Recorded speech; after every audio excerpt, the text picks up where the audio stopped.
안녕하세요. 토요미스테리 디바제시카입니다.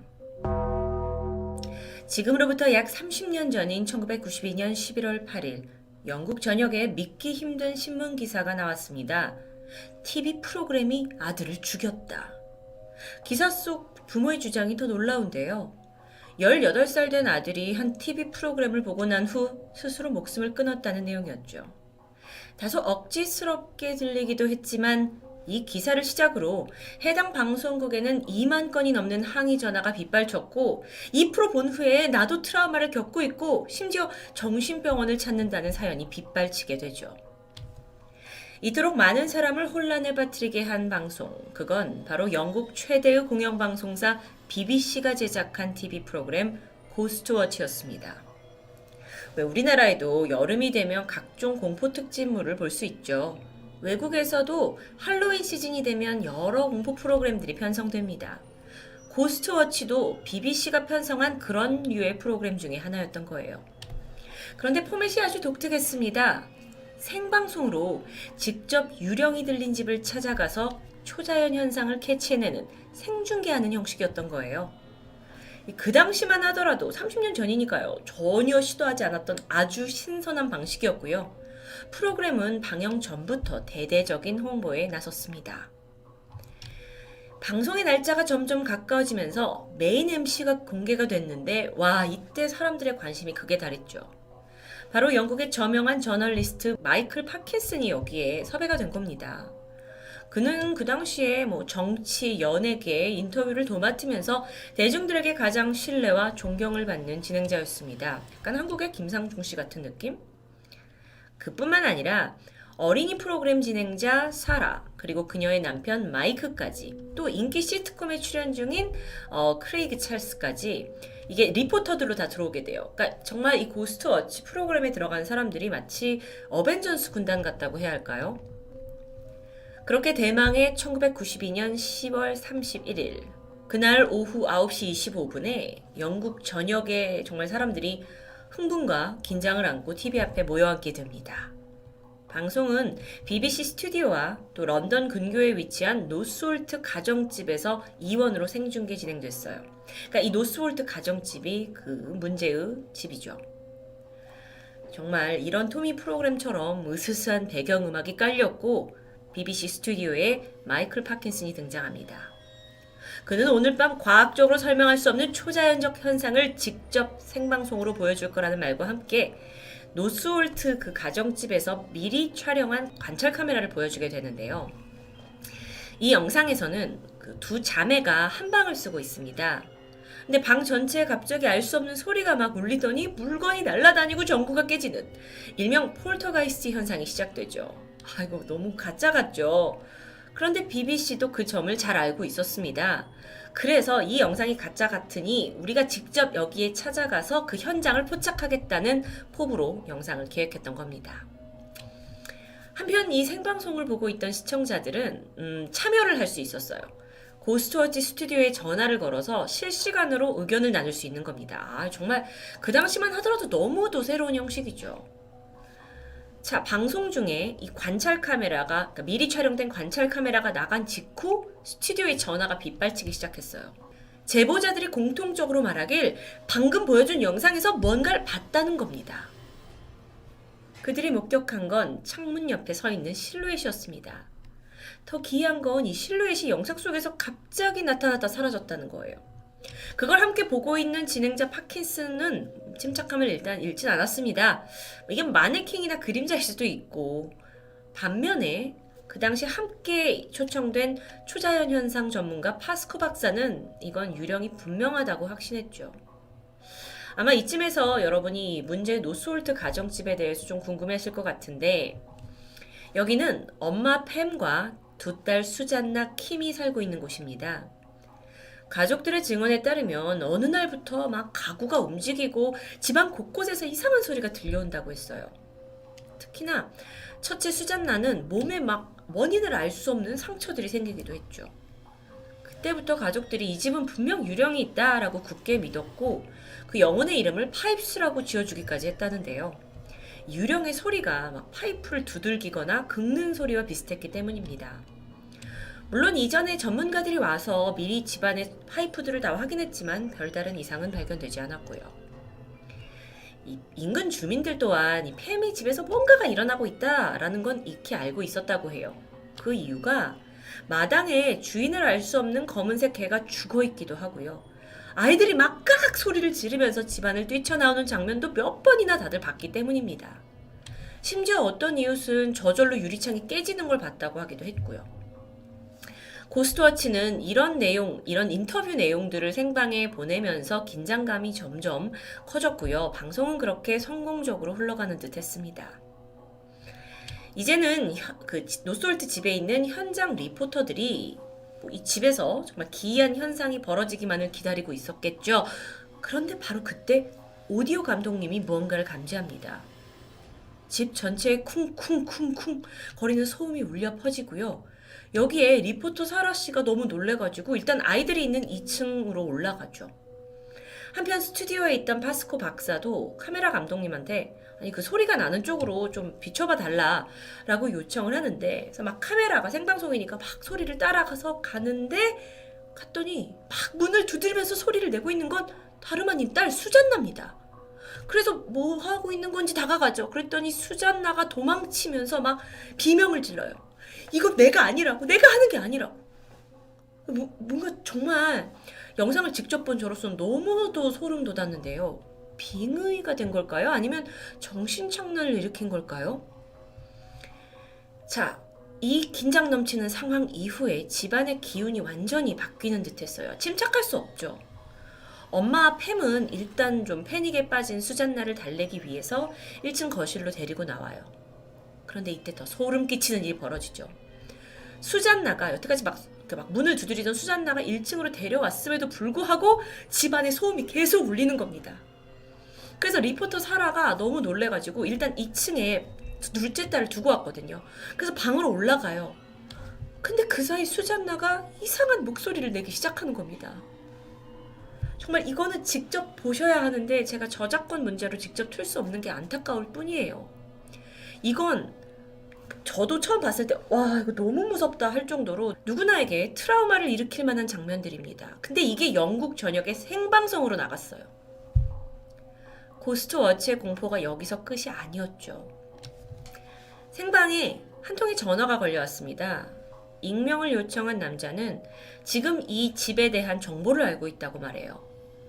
이 집의 전 주인이 정신착란을 앓다가 계단 아래에서 목을 메고 자살한 레이몬드라는 사람이라는 겁니다.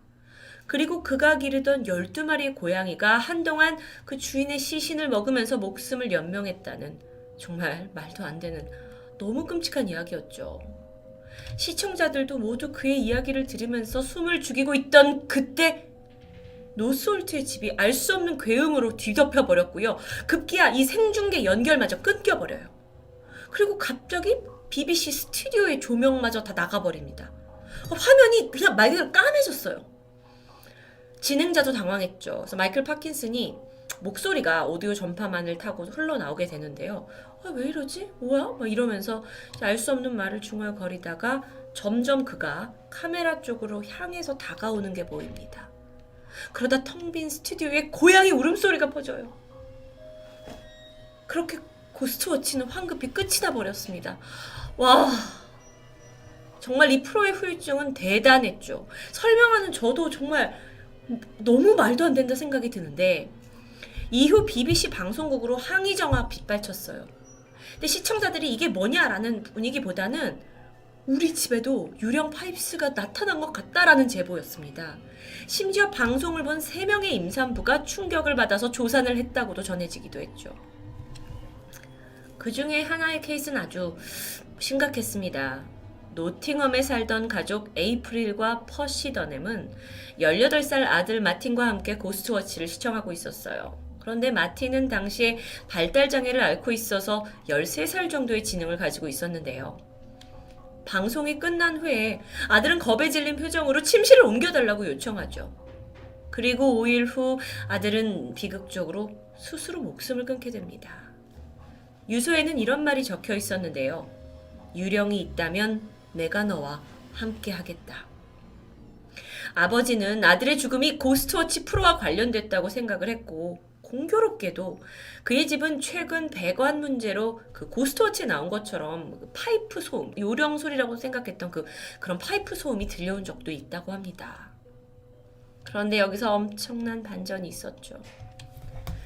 모두가 생방송이라고 믿고 있던 BBC의 고스트워치가 사실은 잘 짜여진 픽션, 그러니까 쇼였다는 겁니다.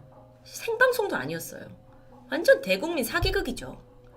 이 엄청난 일의 시작은 방송이 시작되기 4년 전 1988년으로 거슬러 올라가는데요. 시나리오 작가였던 스티븐 볼크, BBC에게 흉가 투어를 중심으로 한 6회분짜리 공포 드라마 판권을 판매하기로 되어 있었어요. 그런데 BBC가 이걸 딱 보고는 이러지 말고 마지막 에피소드만 우리가 가져갈 건데 이걸 페이크 다큐멘터리 형식으로 내보내자라고 설득하게 됩니다. 그러니까 페이크 다큐멘터리는 허구의 이야기를 진짜인 것처럼, 다큐의 진짜인 것처럼 이렇게 내보내는 형식인데, 사실 90년대 초반만 해도 페이크 다큐라는 건 아주 장르가 생소하기 때문에 제작진 모두에게 큰 도전이었습니다.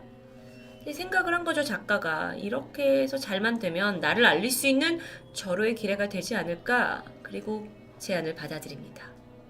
그렇게 치밀한 프로젝트가 시작됐어요. BBC는 우선 이 프로그램의 신뢰도를 높이기 위해 진행자 마이클 파킨슨을 섭외했고, 이후에 유명한 사람들을 대거 캐스팅했죠. 또 얼굴이 알려지지 않은 신인 배우들도 고용합니다. 그래서 엄마와 두 딸을 연기하도록 한 거예요. 촬영을 할 때는 일부러 화질이 떨어지는 필름 카메라를 이용했고요. 그래야 더 현실감 있는 어떤 느낌이 날 수 있으니까요. 물론 우려도 있었습니다. 리포터 중에 한 명이 아니 이거 이렇게 가짜로 꾸며서 해도 되는 거예요? 하고 염려를 했지만 제작진들은 이건 분명 드라마이기 때문에 전혀 걱정할 필요가 없다고 안심시킵니다. 실제로 BBC도 이런 항의가 있을 거라고 예상을 해서 그걸 피해갈 만한 몇 가지 예방 조치를 마련해 두긴 했어요. 처음 프로그램이 시작될 때 제작진 크레딧에 스티븐 볼크가 각본을 썼다라는 내용의 written by가 붙었습니다.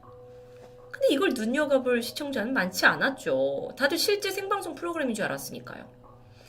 또 방송 전에 라디오 타임즈라는 어떤 잡지 인터뷰를 통해서 할로윈 드라마를 방영할 거다라고 밝혔지만 이 내용 역시 크게 알려지지 않았습니다. 아니 그렇다면 그 실시간 전화 연결 그건 어떻게 된 걸까요? 실제로 시청자가 그 번호로 전화를 걸잖아요. 그럼 자동 응답기로 넘어가면서 이건 연출된 드라마입니다 라는 안내방송이 흘러나왔죠. 하지만 그 당시에 이걸 보고 있던 1100만 명의 시청자 중에 얼마나 많은 사람이 전화를 걸었겠냐고요. 몇 명 안 걸었겠죠. 결국 이 방송이 이제 나가고 있는 그 당시에 이게 가짜라는 걸 아는 사람보다 실제 상황이구나 라고 믿었던 사람이 훨씬 많았던 겁니다. 방송 끝난 직후에 BBC가 공개적으로 얘기를 했어요. 이건 호구다. 하지만 때가 이미 늦었던 겁니다.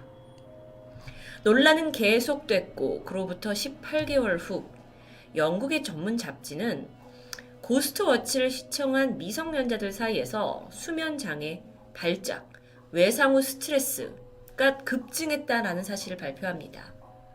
또 다른 피해자들 중 한 명은 무려 8주 동안 입원 치료를 해야 했을 정도로 상태가 아주 심각해요. 결국 방송이 시작된 지 3년 후인 1995년 6월 달에는 영국의 방송심의위원회가 공청회를 열었고요. 고스트워치가 시청자들에게 위협감을 부추겼다라는 걸 정식으로 인정하고 사과하게 합니다. 그리고 나서 이후 10년간 비슷한 프로그램을 절대 제작할 수 없다라고 조치했고요. 결국 이 프로는 BBC에게 지우고 싶은 흑역사로 남게 되는 듯 했죠. 그러다가 2000년대 들면서 인터넷이 막 발전하고 어릴 때 이 방송을 봤던 사람들의 경험담이 하나둘 떠오르기 시작합니다. 급기야 마니아층까지 생겨요. 그래서 DVD가 재판매되죠. 사실 이제 와서 좀 트릭을 보면 고스트워치한테는 굉장히 허술한 부분이 많았습니다. 아역 배우의 연기력이 너무도 어색하고 또 지나칠 정도로 너무 막 이상한 장면들, 문제의 장면들이 술술 진행되죠. 갑작스럽게 유령이 와서 지금 스튜디오를 급습했다? 상상도 못할 일이죠. 하지만 할로윈 데이였고 이걸 이용해서 특별한 공포심을 조장했다라는 것. 그리고 무엇보다 김상중 씨 같은 정말 유명한 방송인이 진행을 함으로써 시청자들은 이 프로그램에 그냥 순순히 속아 넘어갔던 겁니다.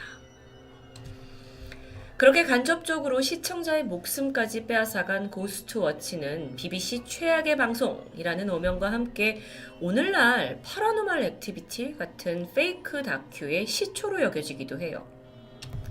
하지만 고스트워치는 한편으로 사람들이 얼마나 미디어를 맹목적으로 신뢰하고 또 거기에 큰 영향을 받는지 경각심을 불러일으킨 그런 방송이기도 합니다.